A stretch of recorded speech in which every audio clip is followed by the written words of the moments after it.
వాళ్ళందరూ నిన్నేమని పిలుస్తున్నారో నేను వింటూనే ఉన్నాను. జనం ఎంత పిల్లతనంగా ఉంటారో చూస్తుంటే నమ్మబుద్ధి కావట్లేదు. వాళ్ళ ఆలోచనలు తప్పని రుజువు చేయడానికి బాగా కష్టపడు. నేను బలహీనంగా ఉన్నాను కాబట్టి వాళ్ళు అలా అన్నారు.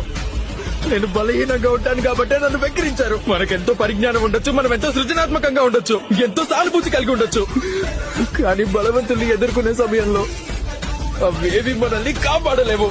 ఇంకా బలంగా మారి తీరాలి. ఈ ర్యాంక్ హంటర్ జింబూ సాంగ్. నువ్వెప్పటికైనా ఇలాగే ఉండిపోతావు. నీ అర్హతకు మించి పగటి కళ్ళు కంటున్నావు.